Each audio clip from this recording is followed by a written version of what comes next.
केंद्रीय वित्त मंत्री निर्मला सीतारमण ने बजट पेश किया और सीएम नीतीश कुमार ने भी बजट की तारीफ की। उन्होंने सोशल मीडिया साइट एक्स पर पोस्ट करके लिखा, केंद्रीय बजट सकारात्मक और स्वागत योग्य है। बजट के जरिए केंद्र की ओर से देश के विकास की गति और बढ़ाने के लिए कई कदम उठाए गए हैं।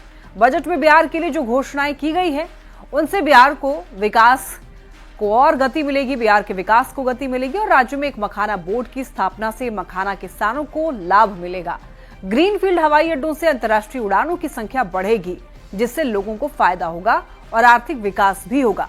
मिथिलांचल में पश्चिमी कोसी कैनाल परियोजना के लिए आर्थिक मदद मिलने से यहां के किसानों को फायदा होगा। पटना आईआईटी के विस्तार से तकनीकी शिक्षा को बढ़ावा मिलेगा। टैक्स स्लैब में 12 लाख तक छूट से मध्यम वर्ग को राहत दी गई है। डिप्टी सीएम सम्राट चौधरी ने बजट में बिहार को तोहफा देने के लिए पीएम मोदी और वित्त मंत्री निर्मला सीतारमण को धन्यवाद दिया। सम्राट चौधरी ने कहा कि बजट में बिहार को विशेष मदद की गई है। बोर्ड का निर्माण करने का निर्णय भारत सरकार ने लिया, इसके लिए क्योंकि इससे तेजी से आधुनिकता के साथ जो किसान इससे जुड़े हुए हैं उनको विकास के लिए ये बोर्ड काम करता रहेगा। इसके साथ साथ राष्ट्रीय खाद्य प्रौद्योगिकी संस्थान की भी स्थापना का निर्णय भारत सरकार ने लिया है। हम उसके लिए भी आदरणीय प्रधानमंत्री जी का विशेष तौर पर धन्यवाद देना चाहते हैं। पश्चिमी कोसी नहर परियोजना विशेष तौर पर पिछले साल भी लगभग 11,500 करोड़ रुपया हम लोग को इरिगेशन में मिला था और इस बार भी विशेष तौर पर पश्चिमी कोसी नहर को स्ट्रेंथनिंग और पूरी व्यवस्था करने के लिए नहर परियोजना को विकास की धारा को मिथिला के इलाके में बढ़ाने के लिए, जिससे कि लगभग 50,000 हेक्टेयर में सिंचाई और कृषि का काम हो सकेगा। जल संसाधन मंत्री विजय चौधरी ने भी बजट की तारीफ की। उन्होंने कहा है कि दशकों से उपेक्षित बिहार को उसका हक मिल रहा है और ये बजट बिहार के हितों का ख्याल रखने वाला है।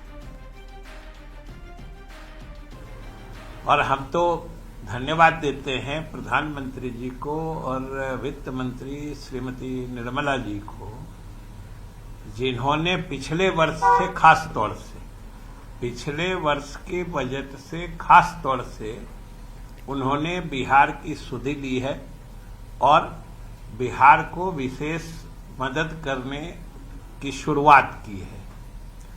और अगर गहराई से गौर करिए तो बिहार इस मदद का 100% हकदार रहा है और वो इस रूप से कि बिहार के पास सीमित संसाधन है। बिहार इन सब क्षेत्रों में जो तकनीकी रूप से प्रगति होगी उसका केंद्र बनेगा। ये तो बिहार को बहुत बड़ी सौगात है। इसी तरीके से मखाना बोर्ड बनेगा। बजट पर सवाल उठाने पर नेता प्रतिपक्ष तेजस्वी यादव पर केंद्रीय मंत्री ललन सिंह ने निशाना साधा है। ललन सिंह ने कहा है कि उन्हें बजट के बारे में कुछ भी पता नहीं है और वो सिर्फ प्रवचन देते हैं। बिहार के विकास से ना तो उनके माता पिता को मतलब था और ना उनको मतलब है। मखाना बोर्ड का गठन हुआ है। मखाना का जो पूरे उत्तर बिहार में मखाना एक सबसे महत्वपूर्ण उत्पाद है, जिसकी आज मार्केटिंग पूरी दुनिया में हो रही है। अब मखाना के को विकसित करने के लिए, उसके वैल्यू एडिशन के लिए, उसके माने एक्सपोर्ट को बढ़ाने के लिए मखाना बोर्ड का गठन हुआ। ये पुराना पैकेजिंग है। अब उनको क्या समझ में आएगा पुराना पैकेजिंग है। ग्रीनफील्ड एयरपोर्ट पटना और बिहटा एयरपोर्ट के अलावा ग्रीनफील्ड एयरपोर्ट की घोषणा हुई है। ये पुराना पैकेजिंग। केंद्रीय कपड़ा मंत्री गिरिराज सिंह ने भी बजट की तारीफ की। उन्होंने कहा कि 2014 में जो बजट 16 लाख करोड़ का था वो आज 51 लाख करोड़ का हो गया है। बजट में 3 गुना की बढ़ोतरी हुई है और ये समावेशी बजट है। महिला, युवा, गरीब और किसान इस बजट में समाहित हैं। ये बजट इनके विकास के लिए है। कि सबसे पहले जो बजट 2014 में 16 लाख करोड़ का था, आज 51 लाख करोड़ का हो गया, 3 गुना बजट में बढ़ा। ये समावेशी बजट है। प्रधानमंत्री ने 4 वर्ग को लिया था, महिला को, गरीब को, युवा को और किसान को। ये चारों वर्ग इसमें समाहित है और ये 4 वर्गों के विकास के लिए उन्होंने किया है। आज किसानों की बात है। आज 3 लाख से 5 लाख मोदी जी ने केसीसी कर दिया। क्या होगा? उन्नत खेती करेगा, पैसे लगाएगा। केंद्रीय वित्त मंत्री निर्मला सीतारमण ने बजट में बिहार के लोगों को बड़ा तोहफा दिया है और हर बिहारी इस बजट का स्वागत भी कर रहे हैं। आपको बताते चलें, एलन मिश्रा इंस्टीट्यूट के शिक्षक और छात्रों ने ग्रीनफील्ड हवाई अड्डा बनाने की घोषणा और मखाना बोर्ड का गठन समेत सभी सौगातों को बिहार के लिए बड़ी बात बताया है। और शिक्षक और छात्रों से बात की संवाददाता रजनीश कुमार ने। इस सौगात के बाद बिहार वासियों की खुशी देखते ही बन रही है। इस वक्त हम राजधानी पटना के LNMI संस्थान में हैं और हमारे साथ शिक्षक भी हैं और छात्र भी मौजूद हैं, जिनसे हम जानते हैं कि बजट को लेकर क्या उम्मीदें थी और जो बजट पेश हुआ है क्या देख रहे हैं। आज का जो बजट है, बेसिकली अगर बिहार की हिसाब से देखा जाए तो मखाना बोर्ड का गठन हुआ है और जो भारत सरकार की जो बड़ी स्कीम है कि हर एक किसान की इनकम को दुगना करना है, तो मखाना बोर्ड के होने के चलते मुझे लगता है कि जो नॉर्थ बिहार के जितने भी मखाना ग्रोवर किसान हैं उनकी इनकम जरूर डबल होगी। जी, मच अवेटेड बजट रहा है और इनकम टैक्स पेयर्स के लिए जिसका स्लैब बढ़ाकर 12,75,000 कर दिया गया, ये बहुत बड़ी राहत है, जिससे डिस्पोजेबल इनकम हमारे हाथ में बढ़ता है, जिससे हम खर्च ज़्यादा कर पाते हैं और ये फॉरेन इन्वेस्टमेंट्स और निवेश को भी बढ़ावा देगा। तो ये बिजनेस क्लास के लिए भी बहुत पॉजिटिव एंगल है इसका। तो ये बहुत बड़ी रिलीफ है एक सर्विस क्लास के लिए और बिहार के लिए ये बजट बहुत सौगात लेकर आया है। यहाँ ग्रीनफील्ड एयरपोर्ट के गठन की बात हुई है, तो बिहार का खासा ध्यान रखा गया है। कितनी खुशी हो रही है जो बजट आप लोगों ने देखा, कैसा लगा? हाँ, आज का जो बजट पेश हुआ है उससे हमें काफ़ी खुशी मिली है। मैं एलन मिश्रा की छात्रा हूँ, मेरा नाम कुमारी मोहिनी सिंह है और मैं LNMI में पढ़ती हूँ। और हम यूथ को क्या चाहिए? हमें यही चाहिए कि हमें अच्छी शिक्षा मिले, अच्छा एजुकेशन हो हमारा, ताकि हम भी आगे बढ़ सके। तो इसके लिए IIT की भी बात की गई है, जो कि बिहार के लिए एक अच्छा किया जाएगा IIT का। या हाँ, वो बहुत अच्छी बात रही है। जो IIT का मतलब जो संस्था आएगा, उससे आम युवाओं को, मतलब जितना भी अभी हम लोग मतलब यंग यूथ हैं, उन लोग को मतलब जॉब ये सब हमेशा मतलब उसके लिए रास्ते बहुत सारे खुल जाएंगे। क्या नाम हुआ आपका? चिराग कुमार। अब तो उम्मीद करें कि अगली बार जब बजट पेश हो तो एक बिहार के नाम IIM की घोषणा भी हो जाए। यस, ऐसा लग रहा है। हाँ, लग रहा है कि बिहार के नाम एक IIM की घोषणा होनी चाहिए। यहाँ पे एजुकेशन को लेकर बहुत पीछे हैं अभी हम, लेकिन हर बार नया नया चीज़ लाया जा रहा है बिहार में कि हर स्टूडेंट यहाँ बिहार में रहकर पढ़ सके, बिहार से बाहर ना जाए। इनकम टैक्स अभी जो बजट आया उसके बाद हम लोग का जो जॉब लगेगा उसमें हम लोग को बहुत फ़ायदा होगा कि जो हम लोग को टैक्स पे करना होता है वो हम लोग को राहत मिला। जो टैक्स बचेगा हमारे, उससे हम कहीं और इन्वेस्ट कर सकेंगे, जो हमको फ्यूचर में हेल्प करेगा। इस बार जो उम्मीदें थी, सरकार उम्मीदों पर खड़ी उतरी और निश्चित रूप से विकास की जो रफ्तार है उसमें भी तेजी आएगी, क्योंकि बिहार में कई तोहफे एक साथ दिए गए हैं। कैमरामैन दीपक के साथ रजनीश कुमार, न्यूज़ 18 पटना। केंद्रीय वित्त मंत्री निर्मला सीतारमण ने IIT पटना के बुनियादी ढांचे और सुविधाओं के विस्तार की घोषणा की। इस ऐतिहासिक फैसले से संस्थान के विकास को एक नई गति मिलेगी और शिक्षा और अनुसंधान के क्षेत्र में नए आयाम भी स्थापित होंगे। इस फैसले पर IIT पटना के निदेशक प्रोफेसर TN सिंह ने क्या कुछ कहा है, आपको सुनवाते हैं। बजट में विशेष रूप से IIT पटना के विस्तारीकरण की बात की गई है और विस्तारीकरण की आवश्यकता भी है, क्योंकि हम लोग एक ग्रोइंग IIT हैं और इसको बढ़ने के लिए आवश्यक है कि और सुविधाओं का हम लोग सम्मिश्रण करें जो वर्तमान में है, और इससे विद्यार्थियों को विशेष करके लाभ होगा उनके पठन पाठन को सुचारू रूप से लागू करने के लिए। बिहार के डिप्टी सीएम विजय सिन्हा लगातार दिल्ली विधानसभा चुनाव में प्रचार अभियान में जुटे हुए हैं। विजय सिन्हा ने द्वारका और उत्तम नगर में चुनावी रैली को संबोधित किया। इस मौके पर उन्होंने अरविंद केजरीवाल पर जमकर निशाना साधा। विजय सिन्हा ने कहा कि आम आदमी पार्टी को पूर्वांचल विरोधी बताया है इन्होंने, और विजय सिन्हा ने यह भी कहा है कि इस बार दिल्ली में बदलाव होकर रहेगा और बीजेपी की सरकार बनेगी। क्यों आपको लगता है कि इस बार जनता बीजेपी को चुनेगी दिल्ली में? देखिए, कांग्रेस को देख चुकी दिल्ली की जनता। केजरीवाल जी को इतने वर्षों तक अवसर दिया। एक पढ़ा लिखा इंसान जब बेईमान बनता है और फ्रॉडिज्म की राजनीति से जनता को वर्गलाने का, भ्रम में लाने का खेल खेलता है, तो वो परिणाम आज दिल्ली की जनता देख रही है। ये करप्शन और कमीशन का सरकार दिल्ली को कहीं न कहीं बर्बाद कर दिया। मन मिजाज जनता बना चुकी है कि ऐसे पढ़े लिखे बेईमान फ्रॉड आदमी से दिल्ली को मुक्त करना है और दिल्ली में हमको डबल इंजन की सरकार लानी है देश के प्रधानमंत्री नरेंद्र मोदी जी के नेतृत्व में, ताकि दिल्ली देश का गौरव बन सके।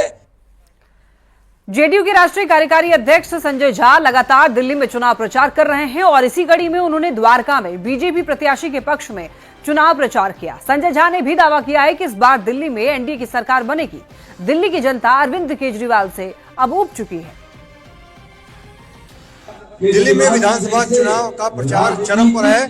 जेडीयू के राष्ट्रीय कार्यकारी अध्यक्ष संजय झा अलग अलग विधानसभा क्षेत्रों में जा रहे हैं, वहां पर चुनाव प्रचार कर रहे हैं। बीजेपी और एनडीए के जो उम्मीदवार हैं उनके समर्थन में इस वक्त द्वारका क्षेत्र में है संजय झा, उनसे बात करेंगे। संजय जी, किस तरह का माहौल आपको द्वारका में लग रहा है? कितनी उम्मीद है? बहुत उम्मीद है और मैं देख रहा हूँ कि दिल्ली में एक तरफा माहौल बीजेपी की सरकार, एनडीए की सरकार बनने की तरफ है और वो इसलिए कि पूर्वांचल के लोग खास करके इनके सबसे बड़ा सपोर्ट बेस था। जिस तरह पूर्वांचल के लोगों के साथ इन्होंने व्यवहार किया है, इस बार लोग एकदम एक तरफा, इस बार लोग बिल्कुल बदलाव चाहता है और बिल्कुल यहाँ एनडीए की सरकार बनी। छपरा से बड़ी खबर, जनता बाजार में आग लग गई। आपको बता दें कि जेपी मार्केट में भीषण आग लगी है। 3 दुकानें जलकर खाक हो गई है। दमकल की गाड़ी पहुंची है आग बुझाने में और आग बुझाने के लिए, आग पर काबू पाने के लिए लगातार वहां पर कोशिश की जा रही है। छपरा से बड़ी खबर, तस्वीरें आप ये देख रहे हैं। बता दें आपको 3 दुकानें जल गई है पूरी तरीके से, बहुत नुकसान हुआ है। जेपी मार्केट में दरअसल ये आग लगने की खबर मिल रही है जनता बाजार में। तो 3 दुकानें जल गई हैं। दमकल की गाड़ी आग पर काबू पाने के लिए वहां पर पहुंची है। आग पर काबू पाने की कोशिश लगातार की जा रही है। और बाढ़ से बड़ी खबर, मोकामा गोलीकांड में अब पुलिस एक्शन मोड में आ गई है और आरोपियों की गिरफ्तारी के साथ ही कुर्की जब्ती की कार्रवाई भी करने की तैयारी में है। मामले को लेकर एएसपी राकेश कुमार ने ये जानकारी दी। बताया कि पूर्व विधायक अनंत सिंह, सोनू समेत 3 लोग न्यायिक हिरासत में हैं। वहीं मोनू और अन्य आरोपियों की गिरफ्तारी के लिए छापेमारी की जा रही है। पुलिस ने कोर्ट से वारंट लिया है और अब जल्द ही कुर्की जब्ती करने का आदेश लेकर के आगे की कार्रवाई की जाएगी। बता दें आपको 22 जनवरी को मोकामा के नौरंगा जलालपुर गांव में अनंत सिंह और सोनू मोनू गैंग के बीच गैंग वॉर हुआ था। इस दौरान करीब 60 से 70 राउंड गोली चलाई गई थी, जिसके बाद दोनों तरफ से केस दर्ज कराया गया। मामले में अनंत सिंह के अलावे उनके एक समर्थक भी बेऊर जेल में बंद है। पचमैला थाना अंतर्गत और इस घटना में अभी तक कुल 3 लोग न्यायिक हिरासत में हैं। अन्य अभियुक्तों की गिरफ्तारी के लिए हम लोग लगातार छापेमारी कर रहे हैं। हमने माननीय न्यायालय से अनुरोध किया था कि हमें शीघ्र इन सभी के खिलाफ वारंट और कुर्की दिया जाए। माननीय न्यायालय के द्वारा आज वारंट दिया गया है। हम लोग फिर शीघ्र अनुरोध कर माननीय न्यायालय से कुर्की प्राप्त करेंगे और इन सभी के विरुद्ध कारगर कुर्की जब्ती की जाएगी। साथ ही साथ इनकी गिरफ्तारी का भी प्रयास जारी है और आगे भी जारी रहेगा। समस्तीपुर के विभूतिपुर विधायक अजय कुमार का एक विवादित बयान इन दिनों सोशल मीडिया पर वायरल है। इसमें वो ग्रामीणों से ये कह रहे हैं कि अगर कोई अधिकारी घूस मांगे तो डंडे से उसकी पिटाई करिए। इसी दौरान उनका दिया हुआ ये बयान जमकर वायरल होने लगा। पहले आपको विवादित बयान सुनाते हैं, फिर बयान के बाद विधायक की सफाई भी सुनाएंगे। और आवास वाला लिस्ट बनता, पैसा मांगने के लिए जाए तो उसको पकड़ करके उसी डंडा से उसका पीठ फाड़ दीजिए, कमर से नीचे मारिएगा। हल्का फल्का केस होगा, बिल हम लोग करा लेंगे और कहेगा तो हमरे नाम कहिएगा, बोले थे भ्रष्टाचार का पैसा मांगने आएगा तो विभूतिपुर वाला एमएलए कहते डंडा से पीटने के लिए इसे पीट दिए, लाठी चार्ज कीजिए। तो गलत इसमें क्या किया? भ्रष्टाचार को रोकने के लिए लाठी चलाना गलत है क्या? ये कोई वायरल एक सेंटेंस को लेकर के पूरी चीजों को ना रख करके कि पदाधिकारी का जो है विधायक जी ने कहा कि पीठ फाड़ दो, लेकिन क्यों कहा, किस पूरे सेंटेंस को रखने से तब बातें आती है। दरअसल आजकल जो है यूट्यूबर कुछ जो है ना, वो यूट्यूबर नहीं है, वो ट्रॉलर है। पटना से बड़ी खबर, एएन कॉलेज की छात्रा लापता। 2 दिन से नाबालिग छात्रा लापता बताई जा रही है। 30 जनवरी को परीक्षा देने घर से निकली थी और लौट करके वापस घर नहीं आई। छात्रा का मोबाइल भी बंद आ रहा है। पुलिस पूरे मामले की जांच में जुटी है। एसके पुरी थाना क्षेत्र की यह घटना बताई जा रही है। छात्रा दानापुर की रहने वाली है, जो 30 जनवरी को परीक्षा देने के लिए निकली थी, लेकिन लौटकर वापस घर नहीं आई। और एक खबर मुजफ्फरपुर से, बंद घर से मिली 2100 लीटर शराब। जी हां, लगभग 25 लाख की शराब जब्त की गई है। कार्रवाई के दौरान तस्कर मौके से फरार हो गए हैं। पानापुर ओपी थाना क्षेत्र में पुलिस का एक्शन। मामले की जांच पड़ताल में पुलिस जुटी हुई है। लगभग 25 लाख की शराब जब्त की गई है। एक घर से 2100 लीटर शराब जब्त की गई है। उनके घर पर पिकअप से शराब उतर रहा है। इस गोपनीय सूचना के आधार पर मैंने पानापुर थानाध्यक्ष को इसकी सूचना दी और त्वरित कार्रवाई करवाकर वहां से हम लोगों ने 2100 लीटर देसी शराब हम लोगों ने जब्त किया है। पूर्णिया में एक मकान मालिक का क्रूर चेहरा सामने आया है, जहां पर मकान मालिक ने शिक्षिका को जानवर की तरह घर में ही रस्सी से बांध दिया और उसका सारा सामान घर के बाहर फेंक दिया। शिक्षिका की इतनी गलती थी कि वो समय पर मकान का किराया नहीं दे पाई। ये मामला कस्बा थाना के वार्ड संख्या 14 तिनपनिया की है। मामले की सूचना मिलते ही पुलिस मौके पर पहुंची और शिक्षिका को वहां से मुक्त कराया। पड़ोस के लोगों के मुताबिक मकान मालिक पीड़िता पर मकान खाली कराने का दबाव बना रहा था और खाली न करने पर उसे बांध दिया। पुलिस ने मामले में 5 लोगों के खिलाफ केस दर्ज किया है और जांच पड़ताल की जा रही है।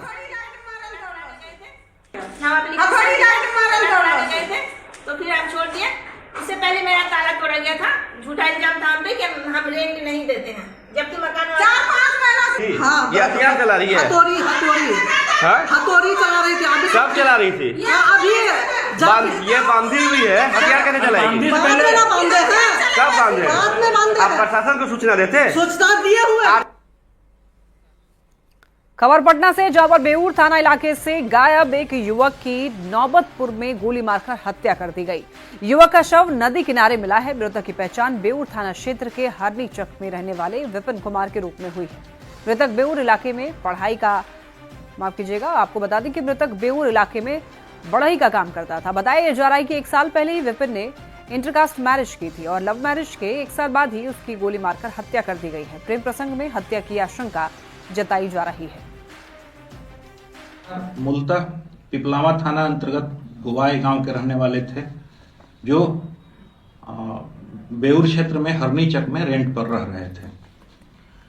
इस पर अनुसंधान किया जा रहा था। इसी क्रम में आज 1 फरवरी को दोपहर में पिपलावा थाना क्षेत्र में पुनपुन नदी के किनारे गुवाई गांव से लगभग 2 किलोमीटर दूरी पर एक व्यक्ति के शव मिलने का सूचना प्राप्त हुआ, जिस पर पिपलावा, नौबतपुर और बेऊर थाना की पुलिस उस स्थल पर पहुंची तो पाया गया कि विपिन कुमार का यह शव है और उसको गोली मारा गया है। पटना पुलिस ने नौकरी लगवाने के नाम पर होटल संचालक के सेक्स रैकेट चलाने के धंधे का खुलासा किया है। जक्कनपुर थाना पुलिस ने करबिघिया जंक्शन के पास से 10 से ज्यादा होटल में छापेमारी की। इस दौरान देह व्यापार के धंधे में शामिल युवतियों को पुलिस ने होटल संचालक के चंगुल से मुक्त कराया। युवतियों के मुताबिक होटल संचालक उदय कुमार सिंह ने नौकरी देने का झांसा देकर के सेक्स रैकेट के धंधे में जबरन उतार दिया था। पुलिस ने आरोपी होटल संचालक को गिरफ्तार कर लिया है।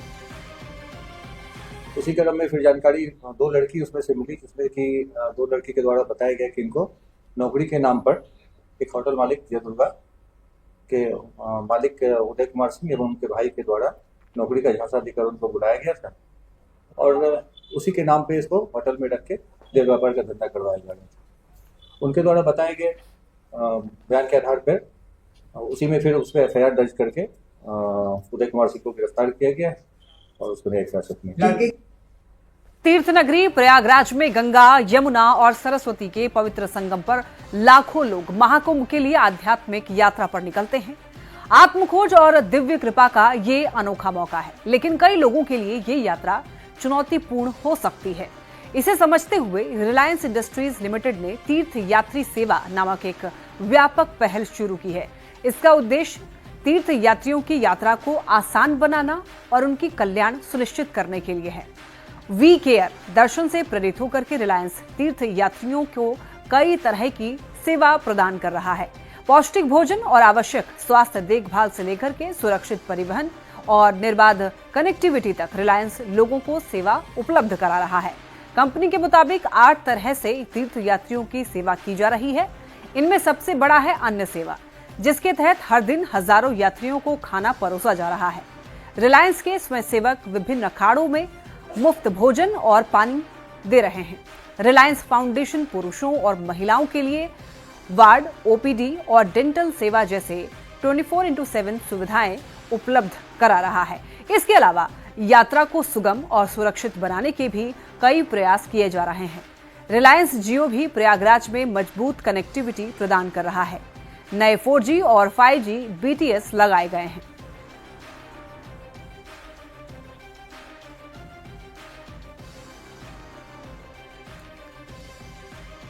और इसी के साथ इस बुलेटिन में फिलहाल के लिए इतना ही। एक नजर डालते हैं